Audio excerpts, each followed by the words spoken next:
विषय विज्ञान, धडा 5वा, अन्न पदार्थांची सुरक्षा. प्रस्तावना. मुलांनो, आज आपण अन्न पदार्थांची सुरक्षा कशा प्रकारे केली जाते याविषयी जाणून घेणार आहोत. आता मला सांगा की तुम्ही सगळे रोज शाळेत येताना डबा का घेऊन येता? सर, आम्हाला भूक लागते म्हणून. अगदी बरोबर. आपल्याला सर्वांनाच माहीत आहे की अन्न, वस्त्र, निवारा या आपल्या मुख्य गरजा आहेत. हे अन्न ग्रहण केल्याने आपल्या शरीरातील कार्य करण्याची क्षमता वाढते. आपल्याला अन्नातून ऊर्जा मिळते. आपल्या शरीराची प्रतिकारशक्ती वाढते. त्यामुळे आपण निरोगी राहतो. पण हे अन्न म्हणजेच आपला आहार हा समतोल असणे गरजेचे असते. आणि तो समतोल राहण्यासाठी आपल्या अन्नामध्ये कर्बोदके, स्निग्ध पदार्थ, प्रथिने, खनिजे, जीवनसत्वे, तंतुमय पदार्थ, पाणी या सर्वांचे योग्य प्रमाण असणे गरजेचे असते. आता हा तक्ता पहा. यामध्ये कोणत्या पदार्थातून हे अन्न घटक मिळतात याची माहिती दिली आहे. मुलांनो, ज्वारी, बाजरी, गहू, तांदूळ ही तृणधान्ये आहेत. या तृणधान्यांतून आपल्या शरीराला कर्बोदके मिळतात आणि कर्बोदकांमुळे आपल्या शरीराला ऊर्जा प्राप्त होते आणि आपलं शरीर कार्यक्षम बनतं. तसेच कडधान्ये, सर्व डाळी, मांस, दूध या सर्व अन्नपदार्थांतून आपल्याला मिळणारा घटक म्हणजे प्रथिने. शरीराची वाढ होण्यासाठी प्रथिनांची खूप आवश्यकता असते. ही प्रथिने आपल्या शरीराची होणारी झीज भरून काढतात आणि शरीराची वाढ करण्यास मदत करतात. तिसरा पदार्थ म्हणजे तेल, तूप, लोणी इत्यादी. आपल्या रोजच्या अन्नात आपण नेहमीच तेलाचा वापर करतो आणि या वापरातून आपल्या शरीरास स्निग्ध पदार्थ मिळतात. या स्निग्ध पदार्थांपासून आपल्या शरीराला उष्णतेच्या स्वरूपात ऊर्जा मिळते. तसेच फळे आणि भाज्या यांच्यापासून आपल्या शरीराला खनिजे व जीवनसत्वे मिळतात. भाज्या आणि फळे हे तंतुमय पदार्थ आहेत. शरीरात रोगप्रतिकारक शक्ती निर्माण करणे आणि शरीराच्या जीवनावश्यक कार्य पार पाडण्यासाठी या जीवनसत्वांचा आणि खनिजांचा उपयोग होतो. तर अशा प्रकारे वेगवेगळ्या पदार्थातून आपल्या शरीरास पोषक घटक मिळतात. अन्न, वस्त्र, निवारा या आपल्या मूलभूत गरजा आहेत आणि प्रत्येक सजीवाला जगण्यासाठी अन्नाची गरज असते. आता आपल्याला माहीत आहे की ज्वारी, गहू, बाजरी, तांदूळ, नाचणी, कडधान्ये, डाळी, तेल, तूप, लोणी, फळे, भाजीपाला या सर्व पदार्थांपासून आपल्या शरीराला कर्बोदके, स्निग्ध पदार्थ, प्रथिने, जीवनसत्व व खनिजे यांसारखे अन्न घटक मिळतात. या सर्व अन्न घटकांपासून आपल्या शरीराला ऊर्जा मिळते. त्यामुळे शरीराची वाढ होते.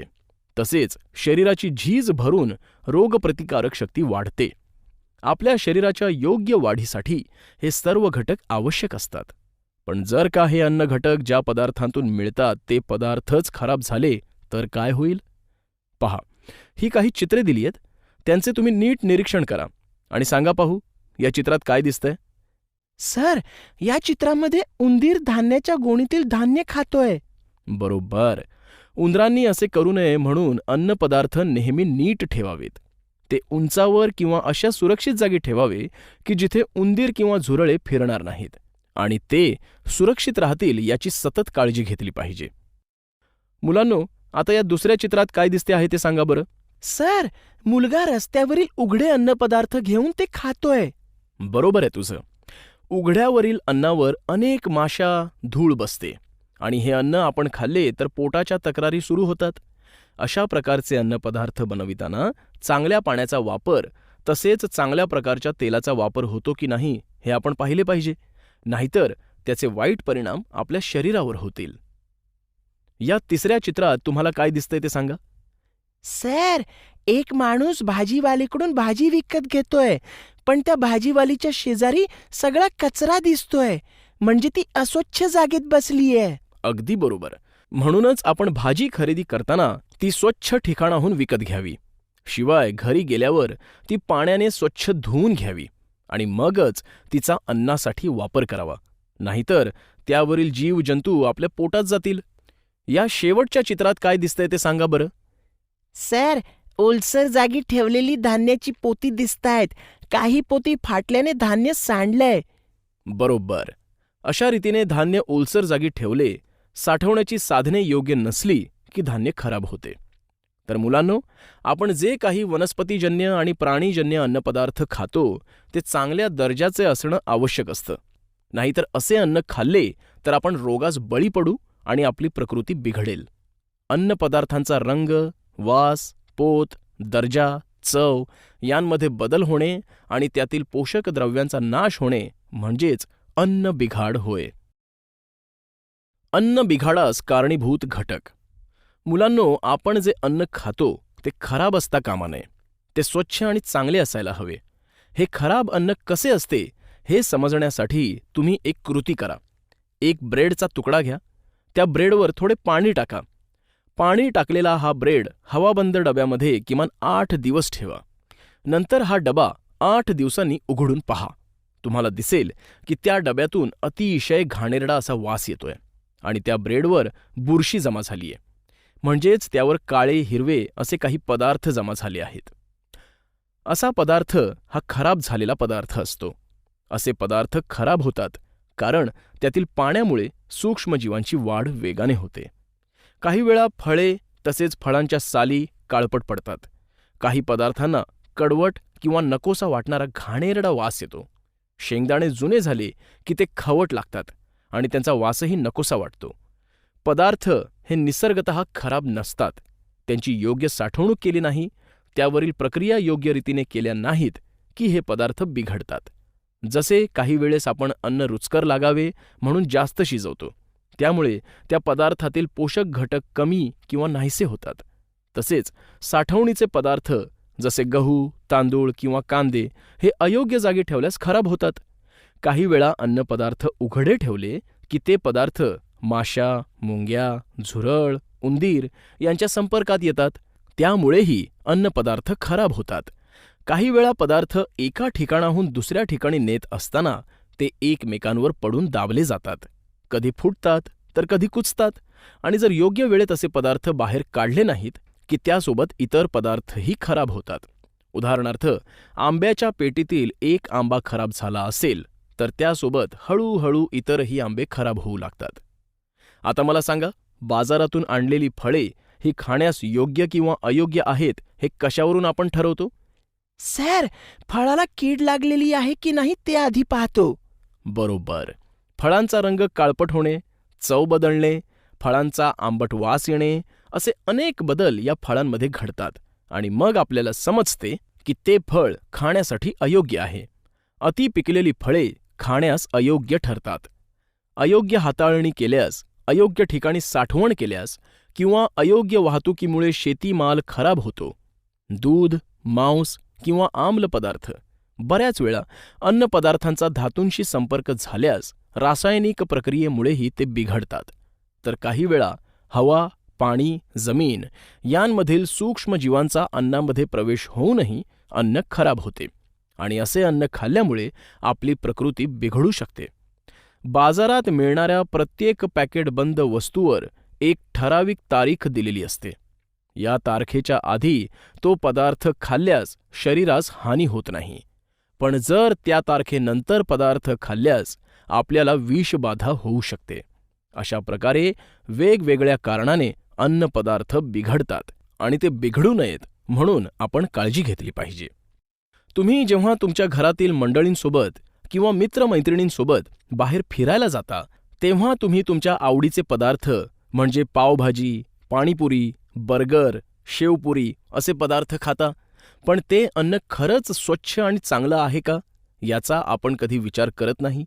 ते कुठे आणि कशा प्रकारे बनवलं आहे हे पाहत नाही. ज्याने कोणी ते अन्नपदार्थ बनवले आहेत त्याने खरंच स्वच्छ हात धुवून ते पदार्थ बनवले आहेत का हे पाहत नाही.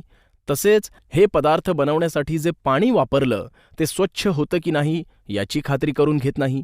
पण हे सर्व करणं गरजेचं आहे, कारण हे उघड्यावरचे पदार्थ खाल्ल्यामुळे आपली प्रकृती बिघडू शकते, आपण आजारी पडू शकतो. अन्न रक्षण पद्धती.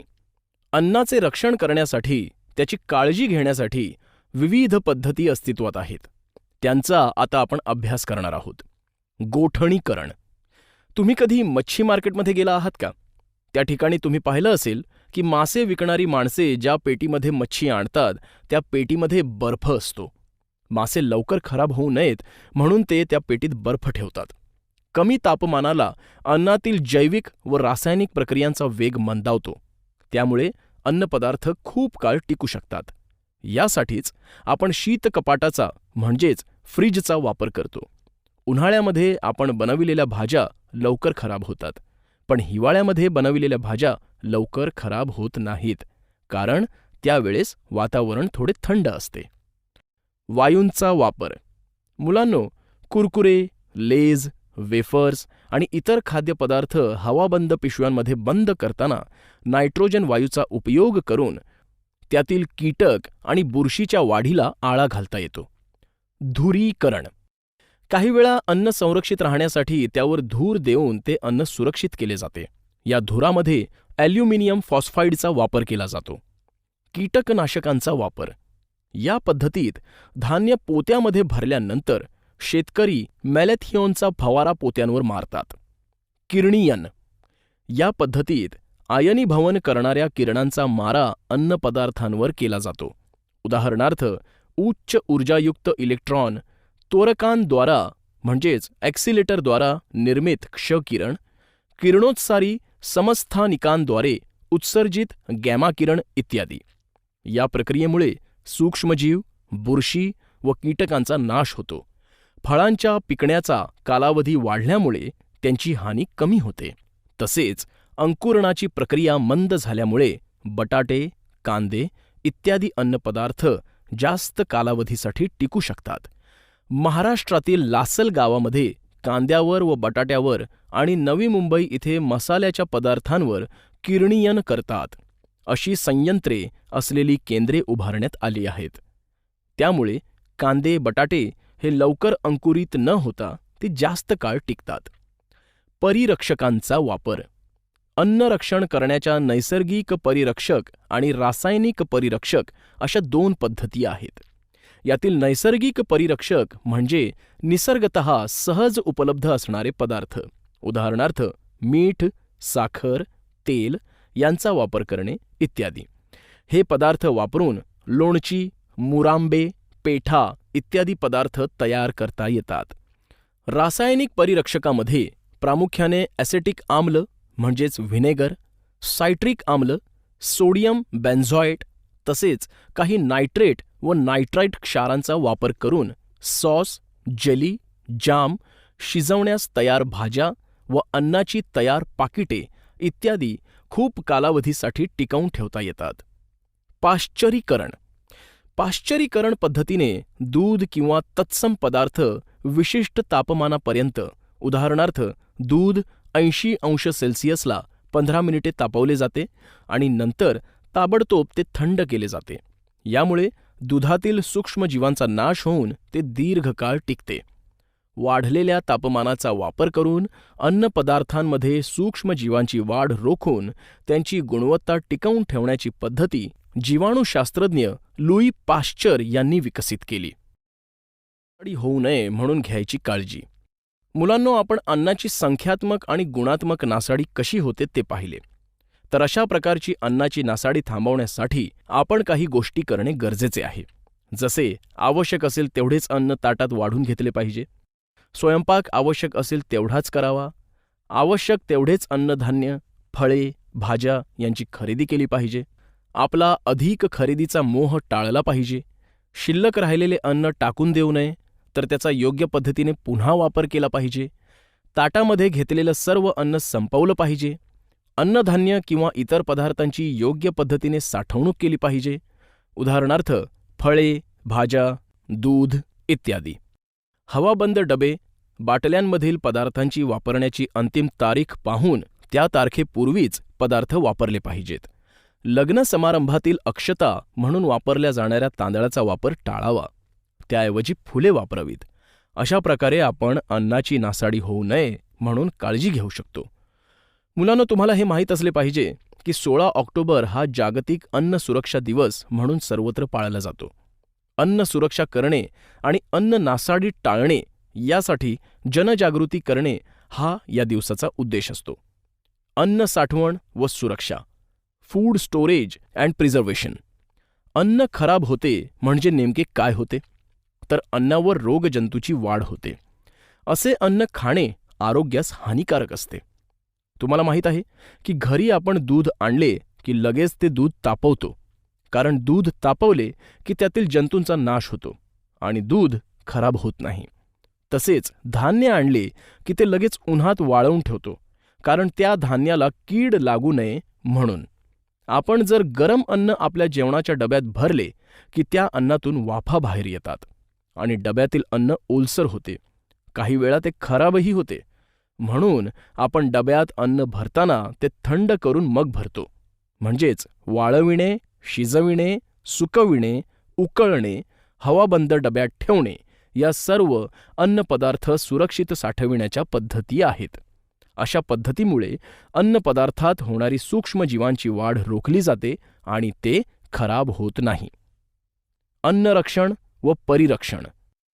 मुलांनो, समजा एक धान्याची गोण आहे आणि मी ती ओलसर जागेवर ठेवली आणि 5 ते 6 दिवसांनी मी पाहिले तर काय दिसेल? सर, त्या धान्यावर सूक्ष्मजीवांची वाढ होऊन त्या धान्याला कीड लागलेली असेल आणि ते धान्य खराब झालेले असेल. अगदी बरोबर.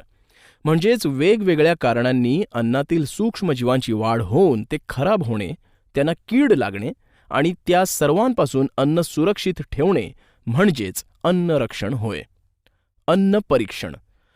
मुलांनो, आपण पाहिलंय की दूषित पाण्यामुळे जंतूंची वाढ होते. शेंगदाण्याला खवट वास येतो. ओलसर झालेले अन्नपदार्थ डब्यात झाकून ठेवले की ते खराब होतात. असे अन्न खराब होऊ नये म्हणून त्यामध्ये परिरक्षकांचा वापर करतात. अन्नामधील अंतर्गत घटकांमुळे होणारा बिघाड टाळून अन्न दीर्घकाळ टिकविण्यासाठी त्यामध्ये वेगवेगळ्या परिरक्षकांचा वापर करणे यालाच अन्न परिरक्षण असं म्हणतात. अन्न आणि औषध प्रशासन FDA. मुलांनो, FDA ही अन्न आणि औषध यांचे प्रमाणीकरण करून त्यांच्या निर्मितीवर व वाटपावर नियंत्रण ठेवणारी शासकीय यंत्रणा आहे. अन्न सुरक्षितता आणि मानांकने कायदा 2006 अनुसार भारतीय अन्न सुरक्षितता आणि मानांकने प्राधिकरण म्हणजेच FSSAI या संस्थेची स्थापना करण्यात आलेली आहे. अन्न भेसळ. मुलांनो, आपल्याला भूक लागली की आपण जेवण करतो म्हणजेच आपण अन्न खातो. आपण जे अन्न खातो त्यामधून आपल्याला अन्न घटक मिळतात. सर्व सजीवांना अन्नाची गरज असते. सकाळी उठल्यापासून ते रात्री झोपेपर्यंत आपण काही ना काहीतरी खातच असतो. उदाहरणार्थ फळे, भाज्या, दूध इत्यादी. आपण जे अन्न खातो ते सकस आणि शुद्ध असेल तर आपलं आरोग्य चांगलं राहतं. हेच अन्न जर भेसळयुक्त असेल तर आपल्या शरीराला ते हानिकारक असतं. अन्नपदार्थ विकताना अधिक फायदा करून घेण्यासाठी त्यात एखादा स्वस्त, अतिरिक्त वा कमी दर्जाचा पदार्थ मिसळला जातो. त्यालाच अन्नाची भेसळ म्हणतात. भाज्या, दूध, मसाल्याचे पदार्थ, कडधान्य अशा प्रत्येक पदार्थामध्ये भेसळ आढळते. भेसळयुक्त अन्नामुळे लहान मोठे, गरीब श्रीमंत सर्वांच्याच आरोग्याला धोका पोहोचतो. अन्नातील वेगवेगळ्या भेसळीचे वेगवेगळे परिणाम होतात. काही भेसळीच्या पदार्थांमुळे पोटाचे आजार किंवा विषबाधा होऊ शकते. काही प्रकारचे भेसळयुक्त अन्न दीर्घकाळ खाल्ल्याने शरीरातील अवयवांच्या कार्यावर विपरीत परिणाम होतात. तसेच कॅन्सरसारखे दुर्धर रोग होण्याचा धोका संभवतो. मुलांनो, मग तुम्ही सांगा की तुम्ही अशी कधी कोणती भेसळ पाहिली आहे का? हो सर, गव्हामध्ये खूप खडे व माती असते आणि तुपामध्ये कमी दर्जाचं तेल वापरून त्याची भेसळ करतात. बरोबर आहे. अशाच आणखी काही प्रकारच्या भेसळी मी तुम्हाला सांगतो. जसे अन्नपदार्थातील काही महत्त्वाचे घटक काढून घेतले जातात. उदाहरणार्थ दुधातील स्निग्धांश तसेच लवंग, वेलदोडे यांचे अर्क काढून घेतले जातात. तसेच पदार्थात कमी प्रतीचा स्वस्त पदार्थ किंवा अपायकारक रंग मिसळला जातो. पदार्थात अपायकारक पदार्थ वापरले जातात. उदाहरणार्थ बारीक दगड, खडे, लोखंडी चुरा, युरिया, लाकडी भुसा इत्यादी. फळांना अधिक स्वादिष्ट आणि आकर्षक बनवण्यासाठी त्यांना रासायनिक पदार्थांचे इंजेक्शन दिले जाते. दूध विक्रेते दुधाची स्निग्धता वाढावी म्हणून दुधात युरिया मिसळतात. आपले नुकसान कमी व्हावे म्हणून कित्येक विक्रेते हवाबंद डबे आणि पाकिटे यांच्यावरची एक्सपायरी डेट बदलतात. आकर्षक व पिवळी धमक पिकल्यासारखी दिसणारी केळी तसेच अन्य काही फळे पिकवण्यासाठी कॅल्शियम कार्बाईड व इतर काही रसायनांचा वापर केलेला असतो. शीतपेयांमध्ये अनेकदा कार्बोनेटेड सोडा, फॉस्फरिक ॲसिड इत्यादी घटक पदार्थ वापरलेले असतात. तर अशा प्रकारे विविध प्रकारची भेसळ अन्नपदार्थात केली जाते. भेसळ कशी शोधाल? मुलांनो, पदार्थात जर अन्न भेसळ झाली असेल तर ती ओळखायची कशी ते आपण या प्रयोगांद्वारे समजून घेऊ. दूध. तुम्हाला तर माहीतच आहे की आजकाल दुधामध्ये पाण्याची भेसळ असते. तर ही भेसळ ओळखण्यासाठी सर्वात आधी दुधाचा एक थेंब काचपट्टीवर ठेवून काचपट्टी तिरकी करून घ्या. त्यामुळे दुधाचा थेंब खाली ओघळेल. जर काचपट्टीवर ओघळण्याची पांढरी खूण दिसली नाही तर दुधात पाणी मिसळलेले आहे हे आपल्याला सहज दिसून येते. तसेच या दुसऱ्या प्रयोगाद्वारे आपण दुधातील भेसळ ओळखू शकतो. यासाठी एका वाटीमध्ये थोडे दूध घ्या. या दुधाच्या वाटीमध्ये थोडे टिंक्चर आयोडीन टाका. आजकाल मेडिकलमध्ये हे आयोडीन सहज उपलब्ध होते. आता हे मिश्रण हलवून घ्या. मुलांनो, नीट पहा. ह्या दुधाचा कलर बदलायला लागला आणि आता तो वांगी रंगासारखा झाला आहे, म्हणजेच यामध्ये भेसळ झाली आहे. दुधाचा कलर जर बदलला नसता, तो पांढराच राहिला असता, तर त्यामध्ये भेसळ नाही असे सिद्ध झाले असते. लाल मिरची पावडर. मुलांनो, तुमची आई जेवण बनविताना बऱ्याच भाज्यांमध्ये मिरची पावडर वापरत असेल, पण त्या मिरची पावडरमध्ये ही भेसळ असू शकते. ही भेसळ ओळखण्यासाठी 1 चमचा मिरची पावडर एका ग्लासमध्ये घेऊन त्यात अर्धा ग्लास भरेल एवढे पाणी घ्या आणि ते मिश्रण ढवळून 5 मिनिटे स्थिर करण्यासाठी ठेवा. 5 मिनिटांनंतर निरीक्षण केल्यानंतर असे दिसून आले की त्या पाण्याच्या तळाशी लाल थरांचा साठा जमा झालेला आहे. तर मिरची पावडरमध्ये विटांची भुकटी मिसळलेली आहे असे समजावे. हळद. हळदीमध्ये झालेली भेसळ ओळखण्यासाठी परीक्षा नळीमध्ये चिमूटभर हळद पावडर घेऊन त्यात थोडे पाणी टाका व मिश्रण ढवळा. आता त्यात थोडे तीव्र हायड्रोक्लोरिक आम्ल टाका. तीव्र हायड्रोक्लोरिक आम्लामुळे मिश्रणाला लालसर रंग आला आहे. हळद पावडरमध्ये मेटॅनिल येलोची भेसळ असल्यास हा रंग कायम राहतो. रवा. आता आपण रव्यामधील भेसळ पाहूयात. 1 वाटी रवा घ्या आणि त्या रव्यातून एक चुंबक फिरवा. बघा मुलांनो, या चुंबकाला काळे काळे छोटे कण चिकटलेले दिसत आहेत, म्हणजे त्या रव्यामध्ये लोह कणांची भेसळ झालेली आपल्याला दिसून येते. मध. मुलांनो, मधातील भेसळ ओळखण्यासाठी 1 ग्लास पाणी घ्या. त्या ग्लासामध्ये 1 थेंब मधाचा टाका आणि आता त्याचे निरीक्षण करा. पहा, हा मधाचा थेंब पाण्यामध्ये विरघळला आहे, म्हणजे या मधामध्ये भेसळ आहे. जर मधाचा थेंब हा तळाशी गेला असता तर त्यात भेसळ झालेली नाही असे दिसून आले असते. असे भेसळयुक्त अन्न दीर्घकाळापर्यंत खाल्ल्याने आपल्या शरीरातील अवयवांच्या कार्यावर विपरीत परिणाम होतात. महत्त्वाची माहिती. तुम्हाला हे माहीत असायला हवे की 1954 मध्ये अन्न भेसळ प्रतिबंधक कायदा संमत करण्यात आला. यामध्ये वेळोवेळी सुधारणा करून 1976 मध्ये या कायद्यातील तरतुदीनुसार अपायकारक भेसळ करणाऱ्यास जन्मठेपेची तरतूद करण्यात आली आहे. अन्नाची साठवण योग्य ठिकाणी व योग्य प्रकारे व्हावी. अन्नपदार्थांमधील वेष्टन अन्नाला व औषधाला घातक नसावे. त्यावर निर्मितीचा दिनांक, कालावधी व साठवण्यासंबंधी सूचना स्पष्टपणे लिहिलेल्या असाव्यात अशा अनेक तरतुदी केल्या आहेत. तर मुलांनो, अन्न भेसळीमुळे आपल्या शरीरात अनेक रोग होण्याची शक्यता असते. त्यासाठी आपल्याला अन्न भेसळ होणार नाही यासाठी नेहमी सतर्क राहणे